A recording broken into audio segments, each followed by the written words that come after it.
Now there was a famine in the land. So Abraham went down to Egypt to live there for a time, because the famine was severe in the land. 그 땅에 기근이 들었으므로 아브라함이 애굽에 거류하려고 그리로 내려갔으니 이는 그 땅에 기근이 심하였음이라. 아멘. 여러분, 예수 믿으면 무조건 잘 풀리고 무조건 잘 됩니까? 예수 믿으면 처음부터 끝까지 문제 없이 형통합니까? 예수님께 순종하기만 하면 어려움이 전혀 안 생깁니까? 예수님께 순종하면 만사 형통이에요? 자, 이제 아브라함은 가나안 땅으로 들어갔습니다. 가나안 땅이 어떤 땅입니까? 하나님의 약속의 땅이잖아요. 가나안, 예수님을 참으로 만난 사람은 가나안 땅에 들어갑니다. 교회를 안 나가는 사람들의 땅과 반대되는 땅이 가나안이에요. 안 나가는 사람은 안 나가. 교회를 나가는 사람은 진실하게 나가는 사람은 가나안, 이렇게 되는 거죠. 풍요로운 메소포타미아 지역에서 잘 살고 있던 아브라함에게 하나님께서 나타나셔가지고 말씀을 하셨어요. 1절로 3절, 여호와께서 아브라함에게 이르시되 너는 너의 고향과 친척과 아버지의 집을 떠나 내가 네게 보여줄 땅으로 가라. 내가 너로 큰 민족을 이루고 네게 복을 주어 내 이름을 창대하게 하리니 너는 복이 될지라. 너를 축복하는 자에게 내가 복을 내리고 너를 저주하는 자에게 내가 저주하리니 땅의 모든 족속이 너로 말미암아 복을 얻을 것이라. 너무너무 복된 말씀을 하시면서 가라 그러셨어요. 아브라함은 어떻게 했습니까? 즉시 순종했어요. 그 땅으로 떠나는 거예요. 4절 말씀, 이에 아브라함이 여호와의 말씀을 따라갔다 그랬어요. 히브리 11장 8절 말씀이 이렇게 말씀합니다. 믿음으로 아브라함은 부르심을 받았을 때 순종하여 장래의 유업으로 받을 땅에 나갈새 갈 바를 알지 못하고 나아갔다고 성경은 말씀하십니다. 과연 그 약속의 땅에서 하나님께서 다시금 나타나셔가지고 이런 복된 약속을 재확인해 주시는 거예요. 7절 말씀, 여호와께서 아브라함에게 나타나 이르시되 내가 이 땅을, 이 가나안 땅을 네 자손에게 주리라 하셨어요. 그런데 이게 어찌된 일입니까? 이게 웬일입니까? 10절 말씀, 그 땅에, 그 가나안 땅에, 그 약속의 땅에 기근이 들었으므로 아브라함이 애굽에 거류하려고 애굽 땅으로 내려갔으니 이는 가나안 땅에, 그 약속의 땅에 기근이 심하였습니다. 너무나 심한 기근이 가나안 땅에 일어난 거예요. 보배롭고 귀한 성도 여러분이요, 우리에게는 아무런 어려움 없을까요? 믿음의 삶을 살기만 하면 되는 걸까요? 순종의 삶을 살기만 하면 그냥 되는 걸까요? 아니요. 믿음과 순종으로 살기만 하면 아무런 어려운 일이 없을 거다, 말도 안 되는 기대를 하면 안 되겠습니다. 절대로 평안할 거다, 이런 기대를 하지 말아야 되겠습니다. 나는 변해도 세상은 아직 변하지 않았거든요. 나는 변해도 아직 세상이 천국이 된 게 아니거든. 나는 변해도 주변 사람들, 주변 환경은 아직 변하지 않은 거거든. 나는 변해도 사탄과 악의 영들은 아직 그대로 있는 거거든요. 아브라함 보세요. 하나님의 약속을 따라왔는데 그 약속이 아직 이루어지지 않고 있는 거예요. 약속이 이루어지긴커녕 약속이 이루어진다는 기미조차 안 보이는 거예요. 큰 민족을 이루어 주겠노라 약속하셨는데 그 약속은 고사하고 아직 아들 하나도 없었습니다. 아들 하나도 없는 거예요. 기업으로 주신다고 하신 그 땅에는 포악한 가나안 원주민들이 떡하니 자리를 잡고 있는 거예요. 게다가 설상가상으로 그 약속의 땅에 심한 기근까지 찾아온 거예요. 이제는 완전히 삶의 위기 상황이지. 아브라함의 심정이 어땠을까요? 왜 하나님께서는 이렇게 하시는 걸까요? 왜 이렇게 아브라함을 섭섭하게 하시는 걸까요? 말씀에 순종해서 가나안 땅으로 옮기는 아브라함에게 왜 이런 시련을 주시는 걸까요? 가나안 땅에 들어오지 않았을 때 이런 일이 없었는데, 이런 시련이 없었는데 가나안 땅에 막상 들어오니까 이런 시련이 생겼다 얘기예요. 왜 그렇게 하시는 걸까요? 아브라함은 복인데요. 아브라함은 복의 근원인데, 복덩어리인데, 너무너무 사랑하시는 주의 백성, 주의 아드님인데요. 우리 믿음의 조상인데요. 그래요, 여러분. 맞습니다. 그거 하시는 거예요. 믿음의 테스트요. 믿음의 테스트 항상 하십니다. 변함없이 하십니다. 어김없이 하십니다. 예외 없이 하십니다. 옛날에도 하시고 지금도 하시고 항상 하셔요. 사랑하는 여러분, 우리 주께서 믿음의 테스트를 하신다는 것을 항상 기억하고 대비하며 살게 되기를 축원합니다. 우리 믿음의 조상 아브라함처럼 그 모든 믿음의 테스트에서 결국은 통과해내는 여러분 되기를 축원합니다. 믿음의 테스트는 어떤 형태로 찾아올까요? 육신적 흉년으로 찾아오는 경우가 굉장히 많아요. 오늘 아브라함이 당한 것 같은 육신적 흉년 말이죠. 먹고 살기가 힘들어지는 거지. 아니면 그 어떤 육신적인 시련이 찾아오는 거지. 환경적인 어려움이요. 상황적인 어려움이 찾아온다 이게. 여러분에게 그런 거 없었습니까?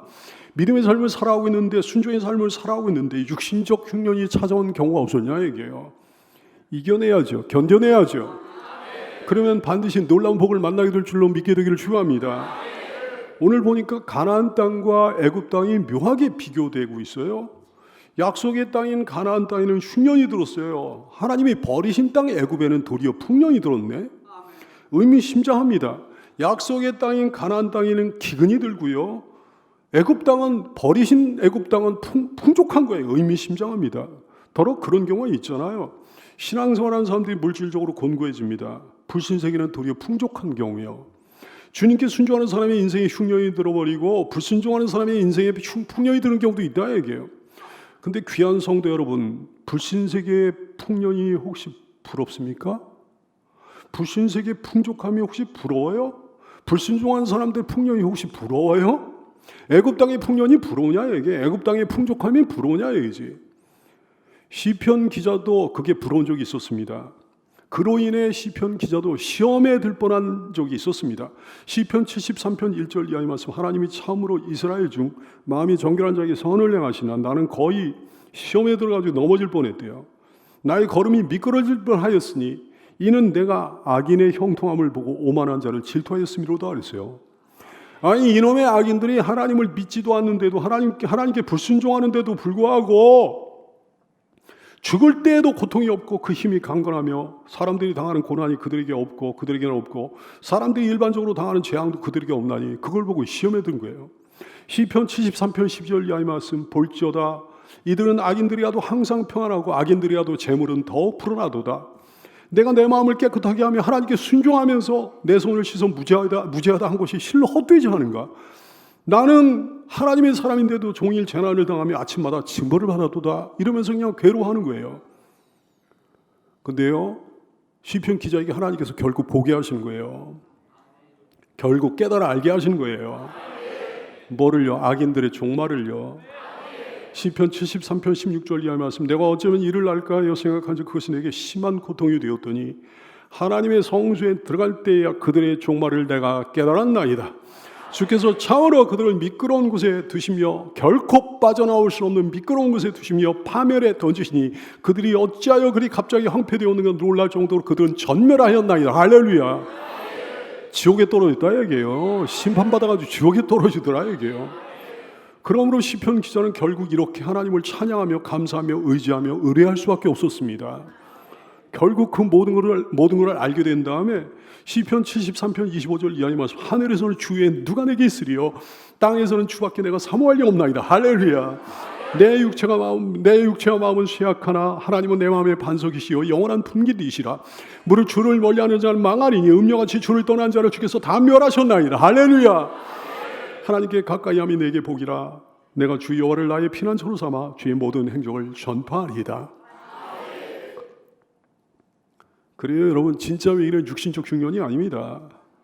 육신적 흉년 그까짓 건 뭐 넘기기만 하면 되는 거고요. 뭐 죽기뿐이도 하겠습니까? 죽음은 천국이고요.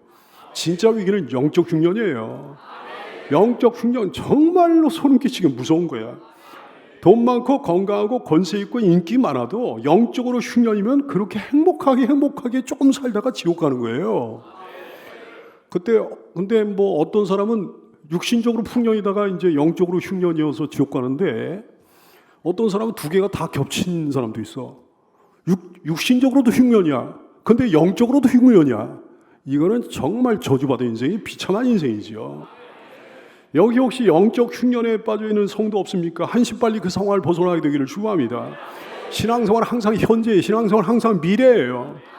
50년 동안 자기가 잘 믿고 잘 섬겼어도 마지막에 망할 수 있다 얘기해요. 어제까지 좋았어도 오늘 흔들릴 수 있다 얘기지. 오늘 괜찮았어도 내일 망가질 수 있다 얘기지. 그러므로 항상 조심하고 깨어있으라 말씀하신 주님의 말씀에 귀를 기울인 여러분 되기를 축원합니다. 왜 영적 기근이, 영적 흉년이 찾아오게 되는 걸까요? 뭐 몇 가지 이유가 있는데 오늘 그 한 가지 이유를 얘기하면 성장이 멈추고 성숙이 멈추잖아요. 그럼 영적 기근이 찾아옵니다. 앞으로 나가지 않잖아요. 그럼 영적 흉년이 찾아와요. 신앙은 마치 사이클과도 같아. 러닝머신 같아. 비행기와도 같습니다. 이게 멈추면 떨어지는 거예요. 멈추면 넘어지는 거예요. 계속 앞으로 나가지 않으면 반드시 넘어집니다. 천하 없는 사람도 넘어집니다. 아무리 위대한 신자라도 떨어집니다. 성장과 성숙이 멈춰버린 성도요. 나이는 상관없어요. 자기가 지금까지 무슨 신앙생활을 했는지 뭐 상관없어요. 자기가 지금까지 어떻게 주를 섬기하는지 그 상관없다 이게. 성장과 성숙이 멈춰버린 성도가 있다면 바로 지금 신발끈을 고쳐맬 수 있게 되기를 축복합니다. 아브라함 가족은 흉년을 피해 애굽 땅으로 내려갔어요. 10절 말씀 그 땅에 기근이 들었으므로 아브라함이 애굽에 거류하려고 그리로 내려갔으니 이는 그 땅에 기근이 심하였습니다. 아브라함은 확실히 뒤돌아보지 않는 사람이에요. 과거로 회개하지 않는 사람이에요. 보통 사람 같으면 하란 땅으로 갔을 겁니다. 기근이 났으면 가나안 땅에 기근이 났잖아요. 하란 땅으로 되돌아갔을 거예요. 하란 땅은 비옥하고 풍족한 유프라테스 강 유역이거든요. 익숙한 땅 아닙니까? 친척들과 지인들도 하란 땅에 많이 살고 있거든. 그러니 거기로 피신하는 게 훨씬 더 자연스러운 일이지. 근데 아브라함은 하란 땅으로 되돌아가지 않았어요. 요즘 말로 하면 노빠꾸 인생이에요. 존귀한 주님의 백성들이여, 아브라함의 후손들이여, 아브라함처럼 노빠꾸 인생 되기를 축복해요. 어떤 일이 있어도, 어떤 어려움이 있어도, 어떤 시험거리가 있어도 뒤돌아보지 말게 되기를 축복합니다. 과거로 회개하지 마십시오. 되돌아가지 않은 여러분 되기를 바랍니다. 하지만 어쨌든 아브라함은 가나안 땅에 머무르지 않았습니다. 애굽 땅으로 피신했어요. 애굽 땅으로 피신한 것이 이상한 일일까요? 이상한 일은 아니에요. 당시 가나안 땅에 기근이 들었을 때 가나안 주민들이 애굽 땅으로 피신하는 건 이상한 일이 전혀 아니었습니다. 자연스러운 일이었어요. 당연한 삶의 지혜야. 애굽 땅에는 나일강이 있지 않습니까? 그래서 먹거리가 풍족한 편이었거든요. 하지만 기근을 피해서 애굽 땅으로 내려간 사람이 누구였는가? 이게 중요하지.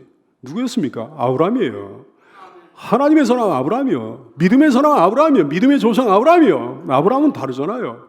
아브라함이 일반 가나안 원주민들과 다른 사람 아닙니까? 그러므로 아브라함이 기근을 피해 다른 가나안 사람들이 하는 것처럼 애굽 땅으로 피신 가는 것은 확실히 박수 받을 만한 행동은 아니었단 말씀입니다. 아브라함의 애굽 피난길, 그거는 보편적 대처였어요. 본능적 대처였어요. 일반적 대처였어요. 믿음의 대처가 아니었다 얘기예요. 아브라함은 가나안 원주민들과 다른 하나님의 사람이잖아요. 그러니 흉년과 같은 재앙을 만났을 때 보편적 대처를 하면 안 되는 거지. 본능적 대처를 하면 안 되는 거지. 일반적 대처를 하면 안 되는 거지. 특별한 대처를 했어야 되는 거죠. 믿음의 대처를 했어야 되는 거죠. 성경을 보면 아브라함이 이 흉년을 맞아 가나안 원주민들과 다른 식으로 대처했다는 얘기가 전혀 없습니다. 뭐 엎드려 하나님께 기도했다든가 믿음으로 하나님을 바라보고 막 그랬다든가 하나님 제가 어찌하면 좋습니까? 라고 하나님의 뜻을 여쭙다든가 뭐 그런 말씀이 없어요. 당연히 하나님께 응답받았다는 말씀도 없는 거지. 그래요. 아브라함의 애굽 피난길은 하나님의 응답이 아니었던 거예요. 아브라함은 단지 보통의 가나안 원주민들이 그랬던 것처럼 당시에 세상 사람들이 그랬던 것처럼 가나안의 흉년을 맞아 풍요로운 애굽 땅으로 그저 살기 위해 나갔단 말씀입니다. 육신적 흉년에 직면하여 믿음의 처신을 하지 않고 잘못된 처신을 하는 신자들이 많아요. 세상 사람과 똑같은 방식으로 대처하는 신자들이 많습니다. 보배로운 여러분이요, 여러분은 다른 사람이라는 사실을 깨달아 알게 되기를 축원합니다. 그러므로 특별한 대처를 해야죠. 믿음의 대처를 하게 되기를 축원합니다. 창세기 26장에 보면 아브라함의 아들 이삭 때도 가나안 땅에 흉년이 들었습니다. 그러나 이삭의 대처는 아버지와 달랐습니다. 하나님의 뜻을 구했던 거예요. 하나님 말씀하시고 창세기 26장 2절 이하의 말씀, 여호와께서 이삭에게 나타나 이르시되 애굽으로 내려가지 말고 내가 네게 지시하는 땅에 거주하라. 이 땅에 거리하면 내가 너와 함께 있어 네게 복을 주어 내가 이 모든 땅을 너와 내 자손에게 주리라. 내가 네 아버지 아브라함에게 맹세한 것을 이루어 네 자손을 하늘별같이 번성하게 하며 이 모든 땅을 네 자손에게 주리니 네 자손으로 말미암아 천하 만민이 복을 받으리라. 할렐루야. 결국 어떻게 됐습니까? 가나안 땅에서 하나님께서 복을 주셨어요. 창세기 26장 12절 이하의 말씀, 이삭이 가나안 땅에서 농사하여 그의 100배나 얻었고 여호와께서 복을 주심으로 그 사람이 창대하고 왕성하여 마침내 거부하려 했더라. 성경은 증언합니다. 어떤 기근이라도 주께서 먹여주시면 먹고 살게 되는 거거든요. 엘리야는 기근 가운데 까마귀를 통해 먹거리 공급받았잖아요. 사르밧 과부를 통해서도 공급받았잖아요. 시편 33편 19절 말씀, 그들의 영혼을 사망에서 건지시며 그들이 굶주릴 때 그들을 살리시는도다. 시편 37편 19절 말씀, 그들은 환난 때 부끄러움을 당하지 아니하며 기근의 날에도 풍족할 것이나. 시편 70편 16절 말씀, 산 꼭대기의 땅에도 곡식이 풍성하고. 산 꼭대기의 땅에 곡식이 어떻게 풍성할 수 있어요? 근데 하나님이 함께 하시면 그렇게 된다 얘기야. 그것의 열매가 내 발음과 흔들리며 성에 있는 자가 땅의 풀같이 왕성하리로다. 예수님의 사람은 환경이 문제가 아니에요. 주변 상황이 문제가 아닙니다. 예수님의 사람은 초막이나 궁궐이나 바로 거기가 천국이 될 수 있어요. 예수님의 사람은 광야든지 도시든지 바로 거기가 천국이 될 수 있습니다. 주님의 강한 손이 여러분 항상 붙들고 계시다는 사실을 깨달아는 여러분 되기를 축복합니다. 어쨌든 오늘의 아브라함은 인생의 환난 앞에서 믿음의 대처를 하지 못했어요. 그러다 보니까 애굽 땅으로 내려가는 중에 이미 마음이 약해져 버린 거예요. 계속해서 인간적인 근심과 걱정이 우리의 아브라함을 사로잡고 있습니다. 그리고 창세기 12장 11절 이하에 보니까 이렇게까지 하고 있는 거예요. 그가 애굽에 가까이 조마조마한 마음으로 불안한 마음으로, 왜냐하면 하나님의 인도가 아니거든요. 믿음의 대처가 아니었거든. 일반적인 대처였거든. 그러니까 계속 불안한 거예요. 그가 애굽에 가까이 이르렀을 때 그의 아내 사레에게 말하되 내가 알기에 그대는 아리따운 여인이라. 애굽 사람이 그들을 볼 때 이르기를 이는 아브라함의 아내라 하여 나는 죽이고 그대는 살리리니 원하건대 그대는 나의 노이라 하라. 그러면 내가 그대로 말미암아 안전하고 내 목숨이 그대로 말미암아 보존되리라 했어요. 아브라함의 아내 사레가 워낙 뛰어난 미모의 소유자였거든. 아니 근데 그렇더라도 불안한 마음이요. 아무리 그렇더라도 도무지 이해가 안 되는 것이, 아니 지레 겁먹을 필요가 뭐 있습니까? 무슨 일이 아직 생긴 것도 아니잖아요. 근데 지레 겁먹고 있는 거예요. 세상 사람들과 똑같은 방식으로 기근에 대처하다 보니까 계속해서 세상 사람과 비슷한 생존 방안이 막 쏟아져 나오고 있는 거지. 사람이 살아갈 때 필요한 게 IQ 지수가 있잖아요. EQ 지수도 있다. IQ는 그 지능 지수예요. EQ는 감성 지수예요. 근데 요즘은 이제 SQ도 따지면 사회성 지수요, NQ도 따지면 네트워크 지수예요. 근데 요즘 또 왜 JQ가 좋아야 된다고, 잔머리 지수요. 우리 교회 어떤 장로님이 또 잔머리 지수, 이게 JQ가 굉장히 높은 분이 있는데 아브라함의 잔머리 지수도 보통은 아니었던 것 같아요. 근데 잔머리 지수가 높았던 그 결과가 신통치 않았습니다. 여러분이요, 주님의 사람은요, JQ는 안 좋아도 괜찮아요. FQ가 좋아야 되는 줄로 깨달아 알게 되길 축복합니다. FQ는 믿음의 지수거든. 믿음 지수가 높은 성도, 영적인 배짱 있는 성도가 되기를 바랍니다. 사람을 두려워하지 말라고 그랬어요. 진짜 두려워할 분을 두려워하라 그랬어요. 마태복음 10장 28절, 몸은 죽여도 영혼은 능히 죽이지 못하는 자들 두려워하지 말고 오직 몸과 영혼을 능히 지옥에 멸하실 수 있는 이를 두려워하라. 하나님을 두려워하라. 잠언서 29장 25절, 사람을 두려워하면 올무에 걸리게 되거니와 여호와를 의지하는 자는 안전하리라. 사람을 두려워하면 올무에 걸리게 돼. 그래서 아브라함이 이기주의자가 돼버린 거예요. 자기의 생명을 지키기 위해 아내를 빼앗기는 것을 감수하겠다니.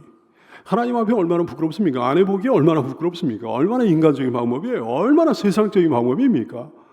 기도하지 않고 도출한 결론이 이거였어요. 믿음으로 하나님 바라보지 않고 생각해낸 방법이 고작 이거였어요. 그런데 이런 식으로 하면요, 문제가 갈수록 복잡해집니다. 갈수록 더 꼬여버려요. 이제 아브라함은 정말로 아내를 빼앗길 위기에 봉착하게 됩니다. 창세기 12장 14절 이하의 말씀, 아브라함이 애굽에 이르렀을 때 애굽 사람들이 그 여인이 심히 아리따움을 보았고 바로의 고관들도 그를 보고 바로 앞에서 칭찬하고 추천했어요. 그래서 그 여인을 바로의 힘으로 이끌어 들인지라 그랬어요. 아내를 내주고 아브라함이 얻게 된 대가가 있었습니다. 뭐였습니까? 재산이었어요. 돈이었어요. 창세기 12장 16절, 이에 바로가 그로 말미암아 아브라함을 후대함으로 아브라함이 양과 소와 노비와 암수 나귀와 낙타를 얻어라 했어요. 아브라함이 사레의 오빠인 줄 알고 아브라함을 후대했다 얘기해요. 오빠인 줄 알고. 근데 이 많은 재산을 하사받고 이 많은 돈을 얻고 나서 아브라함이 과연 행복했을까요? 사라는 행복했을까요? 전혀 행복과는 거리가 멀지. 지혜로운 여러분이 돈 하지 말게 되기 바래요. 돈으로 얻을 수 없는 게 세상에 너무나 많아. 아니 정작 중요한 건 돈으로 절대 못 얻어요. 정작 소중한 것은 단 하나도 돈으로 얻을 수 없는 줄로 깨달아 알게 되기를 축복합니다. 불신앙의 대가로 돈을 얻다니 거짓의 대가로 돈을 벌다니, 비겁함의 대가로 돈을 벌다니, 이기주의의 대가로 돈을 벌다니, 얼마나 수치스러운 돈입니까? 아브라함 사실 돈 그렇게 밝힌 사람이 아니거든요. 창세기 14장에 보면 소도몬과 아브라함의 의미심장한 어떤 딜에 관한 대화 장면이 나와요. 창세기 14장 21절 말씀, 소돔이 아브라함에게 이르되 사람은 내게 보내고 물품은 내가 하지라 그랬어요. 이 돈은 다 네가 하지라 그랬어요. 아브라함이 어떻게 대처합니까? 창세기 14장 22절 이하의 말씀, 아브라함이 소돔아에 이르되 천지의 주제이시여 지극히 높으신 하나님 여호와께 내가 손을 들어 맹세하노니 내 말이 내가 아브라함으로 돈 벌게 하였다 할까 하여 내게 속한 것은 실오라기 하나나 들매건 한 가닥도 내가 가지지 아니하리라. 다 네가 가져 그랬어요. 가지고 와 그랬어요. 난 네 거 안 가져 그랬다고요. 그러니 당시 바로가 준 큰 돈이 아브라함에게 하나도 기쁨이 되지 못해서 그렇게 뻔한 일이지. 주님은 강력히 경고하신 바가 있습니다. 신명기 23장 18절 말씀, 창기가 번 돈과 개 같은 자의 소득은 어떤 선한 일이든지 네 하나님 여호와 전에 가져오지 말라. 이 둘은 다 네 하나님 여호와께 가져간 것임이라 말씀하셨다고요. 성도 여러분, 돈 하지 마세요. 돈 하다가 돌아버려요. 천국에도 못 가요. 하나님의 법을 어기며 돈을 벌지 말게 되기를 축원합니다. 적은 소득이 공의를 겸하면 많은 소득이 불의를 겸한 것보다 나으니라 말씀하셨습니다. 하여튼에 아브라함은 아내를 누이 동생이라고 속인 일로 인해 가지고 바로에게 야단을 맞아요. 창세기 10장 18절의 말씀, 바로가 아브라함을 불러서 이르되 네가 어찌하여 나에게 이렇게 행하였느냐? 네가 어찌하여 그를 내 누이라고 내게 말하지 아니하였느냐? 네가 어찌하여 그를 누이라 하여 내가 그를 데려다가 아내를 삼게 하였느냐? 내 아내인 줄 알았으면 내가 그렇게 안 했을 건데 어찌하여 나를 이렇게 하였느냐? 내 아내가 여기 있으니 이제 데려가라. 얼마나 부끄러워요. 얼마나 남사스럽고 얼마나 창피합니까? 기독교 신자가 신앙으로 행하지 못하면 불신자에게 야단을 맞는다고요. 자, 보세요. 세상 사람 바로가 믿음의 사람 아브라함보다 지금은 더 나은 것 같아요. 지금은 더 윤리적인 것 같아요. 더 젠틀한 것 같아요. 창세기 12장 20절 말씀, 바로가 사람들에게 그의 일을 명하며 그들이 그와 함께 그의 아내와 그의 모든 소유를 보내오더라 그랬어요. 보배로운 성도들이여, 불신자에게 야단맞지 마십시오. 불신자에게 판단받지 마십시오. 세상 사람만도 못한 신자가 여기 한 사람도 없게 되기를 축복합니다. 세상 사람들에게 비웃음을 사는 신자가 여기 한 사람도 없게 되기를 축복합니다. 믿음으로 행하지 못하면 그런 꼴 당하게 되는 거예요. 신앙으로 살지 못하면 그런 꼴 당하게 되는 거라고요. 부디 믿음으로 행하여 세상에서 칭찬받는 성도가 되기를 바랍니다. 부디 신앙으로 살아서 세상에서 존경을 받는 성도가 되기를 축복합니다.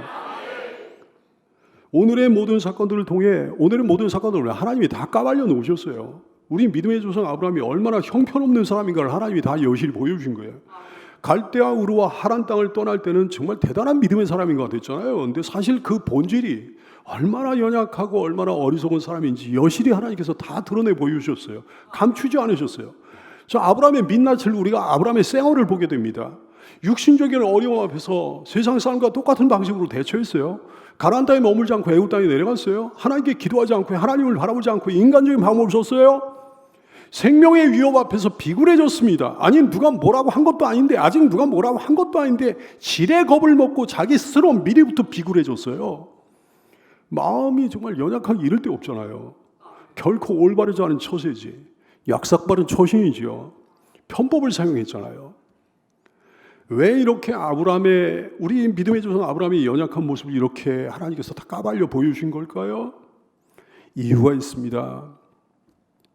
아브라함의 아브라함 된 것은 오직 하나님의 은혜라는 거예요. 아브라함의 아브라함 된 것은 전적으로 하나님의 은혜임을 말씀하시기 위함이었습니다.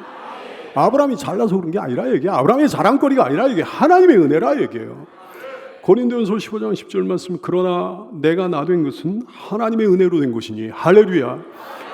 내게 주신 그의 은혜가 헛되지 아니하여 내가 모든 사도보다 더 많이 수고하긴 수고했지만 내가 한 것이 아니라고 했어요. 내 자랑거리가 아니라고 했어요. 내 공로가 아니라고 했어요. 내 의가 아니라고 했어요. 오직 나와 함께 하시는 하나님의 은혜로라. 할렐루야. 자, 그러면 오늘의 우리에게도 소망이 좀 있지 않습니까? 이런 아브라함을 믿음의 조상으로 삼으셨다면 우리가 정말 연약하고 부족하잖아요. 연약하고 부족한 우리도 얼마든지 믿음의 후손이 될 수 있는 거 아닐까요? 그래요. 될 수 있어요.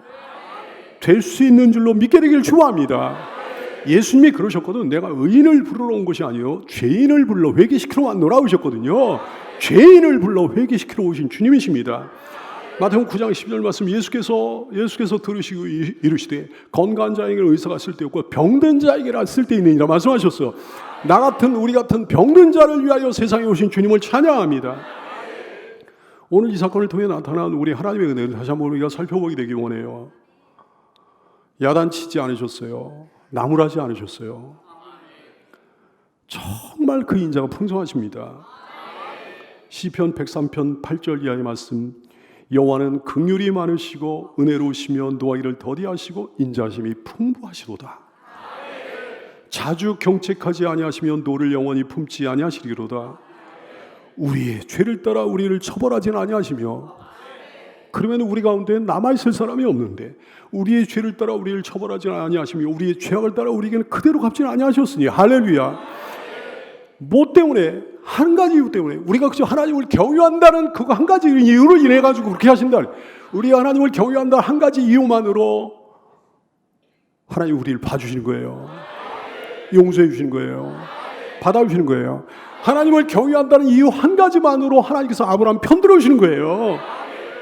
이는 하늘이 땅에서 높은 같이 그를 경외하는 자에게 그의 인자심이 크심이로다. 오래 참아주신 아버지, 봐주시는 하나님, 용서하시는 하나님, 관용을 베푸시는 하나님, 너그러우신 하나님을 찬양하며 경배하며 의지합니다.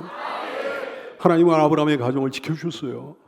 사라를 돌려보내주셨습니다. 아브라함의 품으로 아브라함 부부의 관계를 회복시켜 주셨어요. 사례 입장에서 생각해 보면 남편 아브라함이 얼마나 원망스러웠을까요? 얼마나 또 한심스러워 보였을까요? 하지만 아브라함은 아내에게 용서받았습니다. 두 사람의 관계는 주의 은혜로 아름답게 회복됐어요. 시편 127편 1절 말씀합니다. 여호와께서 집을 세우지 아니하시면 세우는 자의 수가 헛되다 그랬어요. 근데 여호와께서 집을 세우시면 세워지는 거야. 여러분의 가정에 이런 은혜를 주시기를 축복합니다. 하나님께서는 아브라함으로 하여금 더욱더 성숙한 믿음의 사람이 되게 해주셨어요. 아브라함은 처음부터 완벽한 사람이 아니었습니다. 처음부터 흠없는 믿음의 사람이 아니었습니다. 근데 하나님의 다루심에 따라 나중에 가면 갈수록 더 성숙한 믿음과 순종의 사람으로 변화되는 거예요. 성숙하는 거예요. 여러분 또한 지금은 비록 완벽하고 흠없는 믿음의 사람이 아니라고 할지라도 하나님의 다루심에 따라 하나님의 놀라운 역사에 따라 점점 더 그렇게 아름답게 멋지게 변화되고 성숙돼가는 역사가 일어나게 될 줄 믿습니다. 아브라함은 이 사건을 통해 가지고 처절히 자신을 낮췄을 거예요. 처절히 작아졌을 거예요. 모든 것이 나의 자랑거리가 아니고 나의 의가 아니고 나의 공로가 아니고 모든 것이 하나님의 은혜였음을 통절하게 깨닫는 사람이 됐을 거예요. 자기가 형편없는 사람을 깨닫는 거, 이게 하나님의 은혜입니다. 이게 하나님의 복입니다. 나는 작고 하나님이 크신 분이라는 걸 깨닫는 거, 이게 하나님의 은혜예요. 이게 하나님의 복이에요. 그러므로 바울 사도가 고백을 하기를, 그러나 죄가 더한 곳에 은혜가 더욱 넘쳤다 고백을 합니다. 바울 사도는 죄책감이 많았던 분이었거든요. 그러니까 하나님의 은혜가 더 넘치는 거야. 여러분에게도 그런 은혜가 넘치게 되기를 축복합니다. 우리 하나님의 편애는 정말 이해할 수 없는 지독한 편애예요. 따라서 할까요? 지독한 하나님의 편애.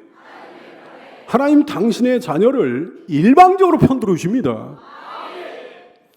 여기에 세상 사람은 없나요? 교회 다니는 불신자 없나요? 세상 사람들에게는 너무너무 미안한 이야기인데 뭐 사실인 걸 어떻게 해요? 사실인 걸 어떻게 해요? 지독한 하나님의 편이에요. 하나님 당신의 자녀 일방적으로 편들어 주십니다. 보세요. 창세기 10장 17절 말씀, 여호와께서 아브라함의 아내 사레의 일로 바로와 그 집에 큰 재앙을 내리셨다 그랬어요. 정말 이해하기 쉽지 않은 하나님의 간섭 아닙니까? 하나님이 공평한 분이라고요? 하나님이 공정하신 분이라고요? 아니요, 안 그래요. 하나님은 편애하시는 하나님이십니다. 하나님의 편애는 우리가 이해할 수가 없어요. 잘못은 누가 했나요? 아브라함이 했어. 사실 바로가 무슨 잘못을 했습니까? 옛날에 왕은요 다 그렇게 했습니다. 다 왕들은, 고대의 왕들은 동설을 막론하고 다 그렇게 했다고. 바로가 무슨 잘못을 했습니까? 남편이 없는 여자인 줄로 알고 그렇게 했는데 바로가 무슨 잘못을 했냐 이게요. 잘못은 이 남편이 한 거지, 아브라함이 한 거지. 근데 하나님께서 여호와께서 아브라함의 아내 사레의 일로 바로와 그 집에 큰 재앙을 내리셨다 그랬어요. 하나님 당신의 자녀들을 향한 하나님의 일방적인 편애를 깨달아 하는 여러분 되기를 축원합니다. 지독한 편애예요. 이해할 수 없는 편애라고요. 그분은 내 편이십니다. 그분은 하나님의 자녀의 편이시요 그분은 하나님을 경외하는 자의 편이신 줄로 평생 깨닫고 살아가는 여러분 되기를 축원합니다. 자 보세요. 놀라운 해피엔딩이요. 고난과 시련을 복으로 바꿔주셨습니다.